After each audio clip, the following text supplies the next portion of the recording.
เปิดบ้านไซหัวนางเซินมีลูกสองก้อเยอะในนั้นจังไรลัดขึ้นมาว่าไอ้ทั่วผู้หญิงคนนี้มึงไงสมามีลูกเป็นสองก้อในมาขยับเตะลงสังไปมากำให้เพราะเป็นฐานแนวในถ้าพวกกับเปลี่ยนเมียเปื้อนแล้วหลงบ่ก้อยมันแซมหัวที่เต็มมันหลวนสองก้อนั้นก็เป็นลูกชายมันก้อยเดี๋ยวถึงเฮือนเฮาเยอะนะยินจมตีมาสวงเฮา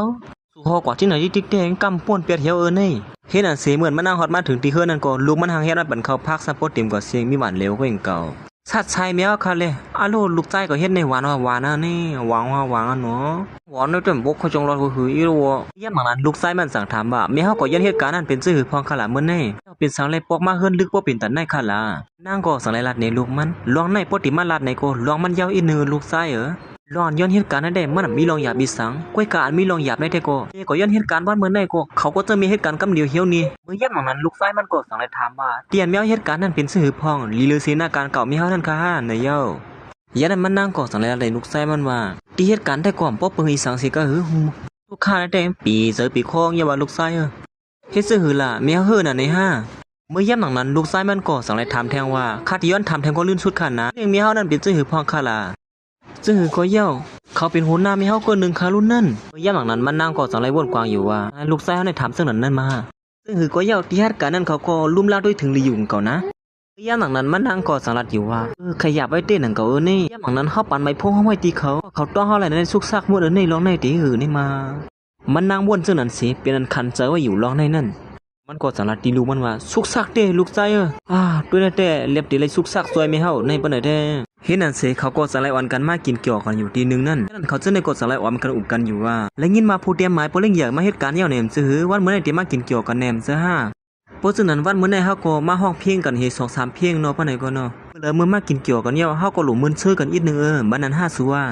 มือย่ำหลังนั้นมันใส่ก่อสารทิมบุซุ่มเขาซึ่งได้ว่าเอากลางจะซัวแล้วแต่สุขห้องก็ห้องน่ะจังที่เสียงจังกันดังเฮานางเฮ็ดถอมกินน่ะมั้งสองหยับสังไหลปนไหนก็เอาแล้วปนไหนก็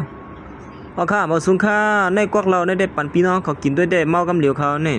เพราะว่าหือมาเนี่ยเขาได้ปั่นเงินสู้กูก็ขนาดสามารถเผยอะไรเงินสู้ก็ย่าอ่ำปอดใจเนี่ยก็มาย้อนแทงอะไรอยู่นะ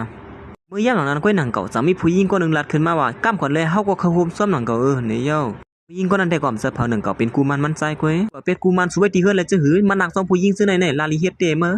ย่าหมันใจก่อสังไรกับสืบบันคนที่ในรัฐกูก็เขาได้กับสืบบันกูก็เขาพูดซักในเป็นกูมันเขาเนี่ยกินพวกเขาเตะหน้าเฮือนกันเยี่ยวในเขาติดเกี่ยวกอบกันนะเว้นเขาติ่มเกี่ยวกอบในซูนของเขาค่ะลีดีเลยพูดซักขนาดปนั้นกูก็ผู้ยิงก็ในก่อสักด้วยศิลาอยู่ว่าจะในหาติมาเหตุการณ์ผู้เตรียมตัวเขาเลยผู้เตรียมไม้เขาในนั่นเขาไม่แค่วางเจออะไรก็เป็นวิญญาณลีลายมั่วมังกูใครยังดีก็มั่วก็แต่นางซื้อมันก็เปลี่ยนขี่เจอไว้ใครทุบสมาร์ททุบเสื่อไหนนี่มา